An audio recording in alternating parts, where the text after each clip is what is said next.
소녀심판 요새 핫하잖아요. 얼마 전에 이제 놀러 갔다가 술 한잔 하면서 이제 보게 됐었는데, 내가 그 봤던 인상 깊었던 게 푸르미 사건, 보호 사건, 그 사건이 있는데, 아, 그 사건이 너무 이제 현실감 있게 딱 다가오는 것들이 너무 진짜 난 막 확시 막 우와!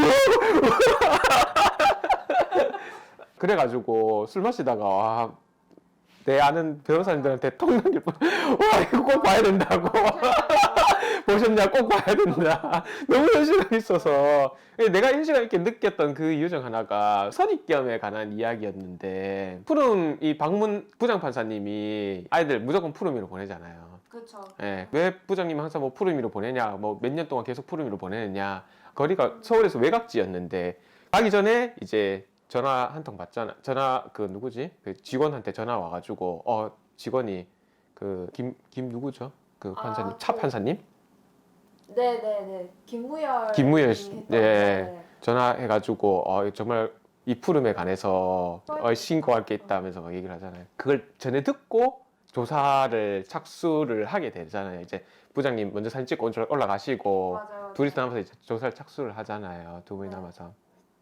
실제로 그렇게 하는지까지는 솔직히 저도 잘 모르겠어요. 저는 거기에 관해서는 얘기 들은 게 없어가지고 잘 모르겠고. 예를 어쨌든 조사를 하는 과정에서 이제 애들 진술 듣고 장부를 보면서 얘기를 듣는데, 에피소드를 하는 거를 이제 반영을 해준단 말이에요. 회장신들을. 그렇죠. 근데 똑같은 에피소드를 놔두고 두 명이 정반대의 얘기를 하죠. 맞죠? 그렇죠. 네. 한 명은 식은 밥을 주면서 먹으라고 했다 하고, 너거는 그 아이건 버벅을 자격 없다.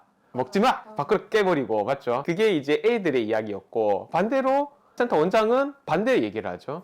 네, 애들이 예. 던지고. 애들이 던지고 담배로 딜하고 막 그렇다고 맞아요. 하면서 그런 얘기를 하죠. 밖으로 깨졌다 하고, 밖으로 깨진 것 같고 치우고, 막 그렇게 했는 얘기가 있죠. 그리고 두 번째가 이제 애 팼는 거, 다리 다친 거, 폭행했는 거죠. 예. 누가 폭행을 했느냐 관련해서 이제 애 한 명이 병원에 실렸는데 그 원장이 뭐 했다라는 얘기가 있고, 반대 원장님은 이제 애들이 때렸는 거다라고 얘기를 했었던 거죠. 그런데 이제 얘기를 했는데, 결국에 최초 손을 들어준 거는 원장 측이 아니라 애들 얘기에 손을 들어줬었죠. 그러면서 이제 보다 원장의 이야기를 안 믿었던 게 시설 보육원의 횡령 문제가 대두가 돼버렸죠. 왜냐면 장부를 조사해보니까 안 맞으니까. 특히 이제 횡령 관련해가 제일 많이 문제 생긴 게 항상 현금 출금이거든요. 명목 없는 걸 이제 쓰거나 하는 건데, 판사님들은 원장이 잘못했다라고 찍고 이거를 보고하겠다 하면서 갑자기 원장은 쓰러졌고, 원장이 쓰러져서 병원 가는 동안 애들은 완전 개판을 다 치고 도망갔죠. 그러면서 이제 사건의 전말들이 한두 개씩 이제 나타나기 시작을 했었죠. 김혜수가 전화 네가 했구나 이래 됐죠. 점점 이제 알게 됐죠. 김혜수는 이제 다시 집에 가보니까 집이 개판돼 있고, 왜 개판된지 애들 없고. 전 처음에 그 개판됐는 게 애들 때문인 줄 알았는데, 알고 보니까 딸이 다 부쉈더라고. 그래 이제 애들 찾으러 막 다니고, 그 사이에 애들은 서울 올라가가지고 성매매 애 시키고, 그래야 돈 벌라 하고 막 그랬었잖아요. 그 성매매 남성도 진짜 그거 너무 진짜 악질이더구만. 너무 무서워가지고. 와, 나 진짜 그거 보고 깜짝 놀라. 와, 난 근데 그런 걸 볼 때마다 느끼는 게 뭐냐면은, 과연 저 남자가 내한테 의뢰를 하면은 뭘 하고 이야기를 해야 될까? 그런 것도 이제 고민이 되시겠네요. 저는 솔직히 고민이 돼요. 이랬든 저랬든 이제 선임 의뢰가 들어오고 사건 상담이 들어오게 되면은 해야 되니까 이야기를 해주고 어떻게 풀어나갈지 해야 되는데, 과연 그런 사건이 있었을 때 내가 이 사람한테 어떻게 조언을 해주고 그 다음에 어떻게 얘기를 하는 게 맞는 건지 고민이 난 솔직히 좀 돼요. 그런 거 사건을 보면은. 근데 일단은 이랬든 저랬든 그 사람은 우와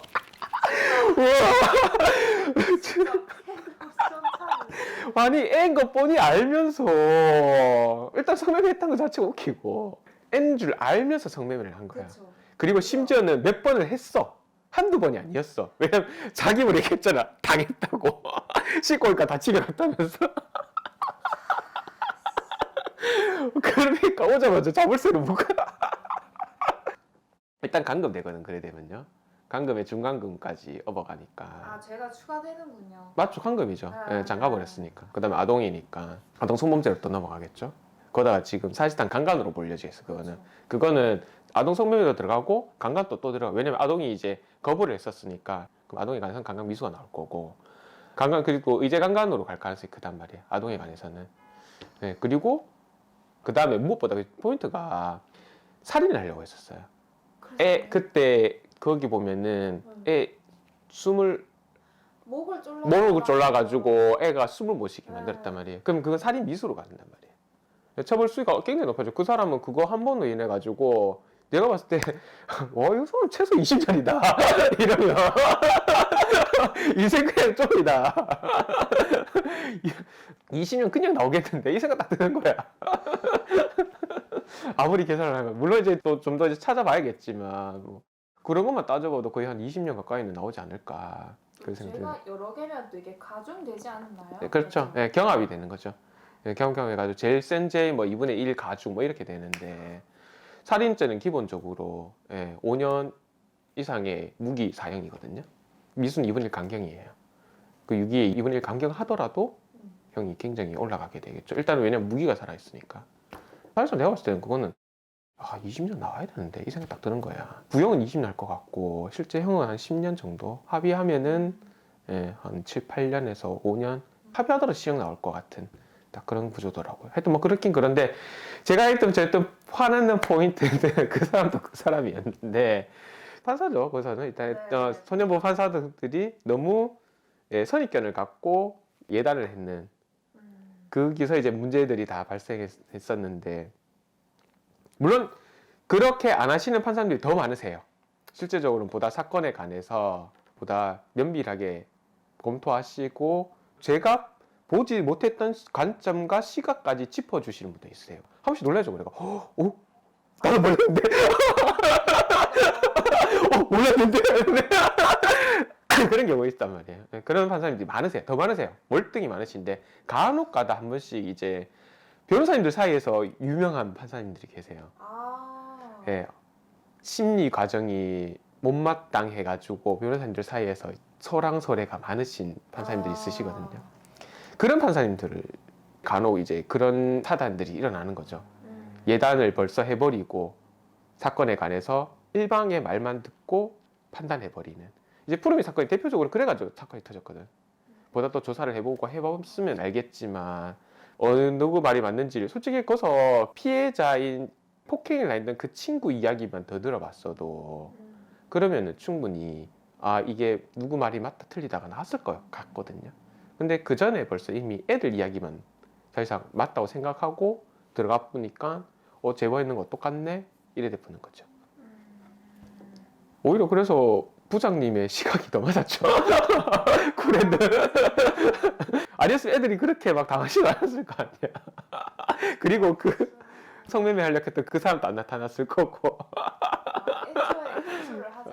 가출하지 않았더라면은 그 화는 너무 화가 솔직히 많이 났었어요. 현재 우리 법조계의 뒷면, 어두운 면들도 너무 잘 보여준 사건. 진짜 애를 너무 운 좋게 찾았어, 솔직히. 맞아요. 그 많은 모텔 속과 그 방 속에서 조심지 안에서 찾는 자체가 사실상 거의 불가능에 가까웠었는데 그랬든 이랬든 저랬든 또 애들 또 어디 있는지도 모르고 그 애들을 다 찾아가지고 했다는 것 자체가 그랬었어요. 하여튼 뭐 재밌게 봤었고 다른 편들 시간이 없어 아직 못 봤는데 다른 편 보면은 또 얘기 가지는 시간 현실감 있게 분노를 아니 진짜 분노가 많이 올라오네. 아니 술 마시고 먹으면 안 될 것 같아. 분노가 올라오다. 아니 나 그때 그 술 마시면서 막 보고 있었는데 너무 술 마시면서 더 화가 나는 거야.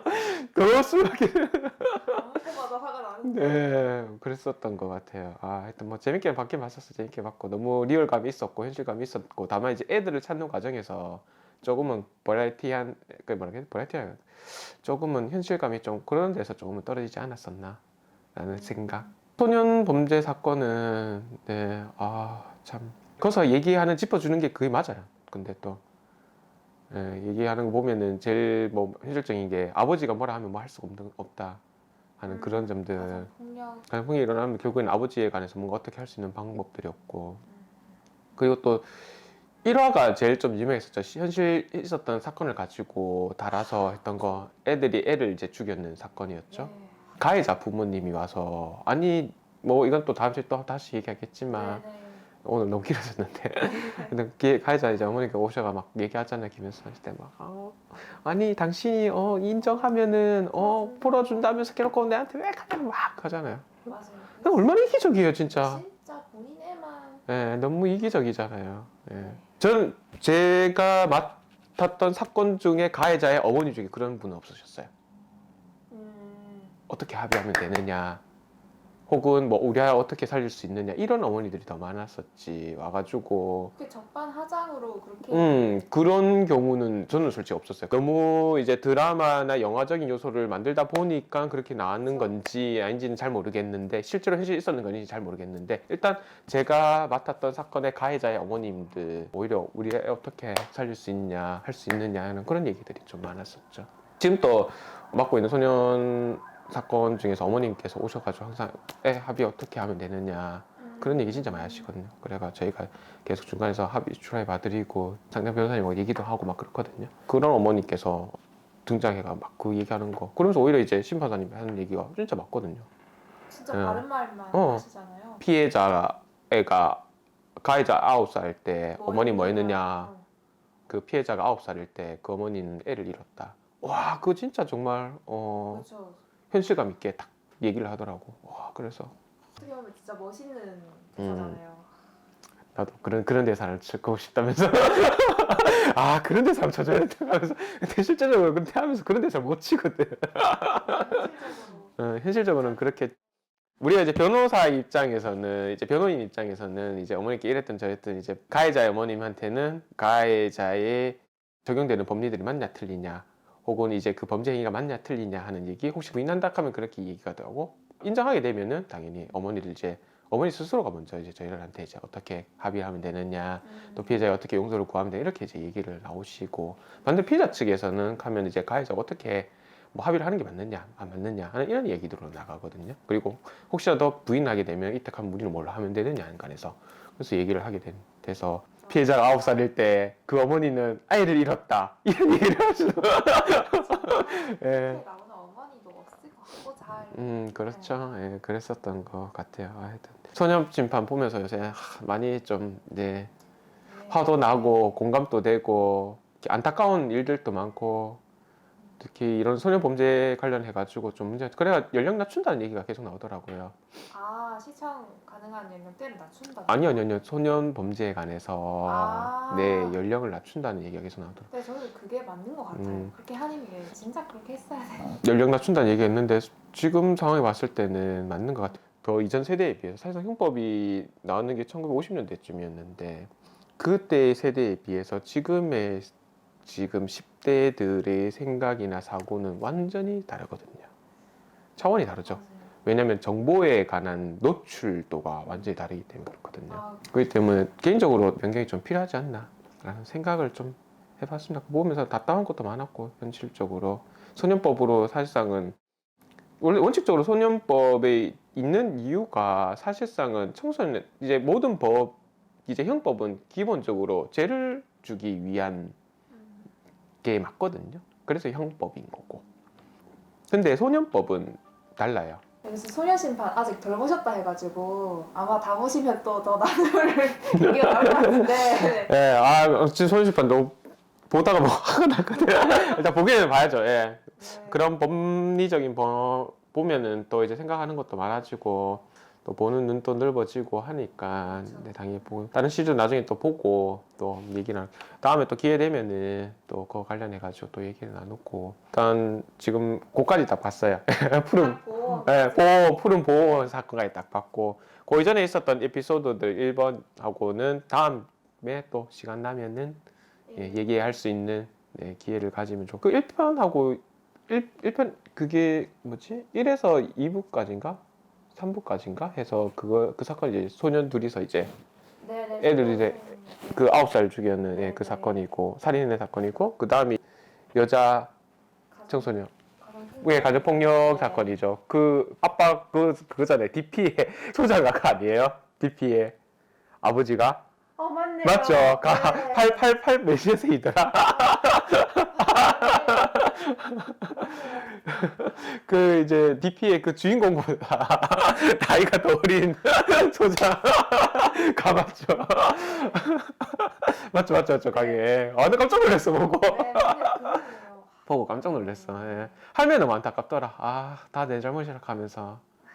예. 하여튼 그것도 다음에 예, 같이 한번 얘기하는 걸. 일단 푸르미 사건이 너무 보면서 너무 화가 났었고 그 사건 자체가 좀 너무 확 났어가지고 일단은 그부터 먼저 얘기를 했고요.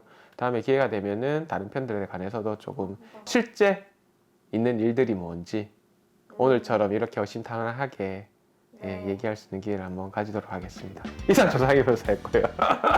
동시에 구독과 좋아요, 댓글 알람 꼭 부탁드리겠습니다. 감사합니다.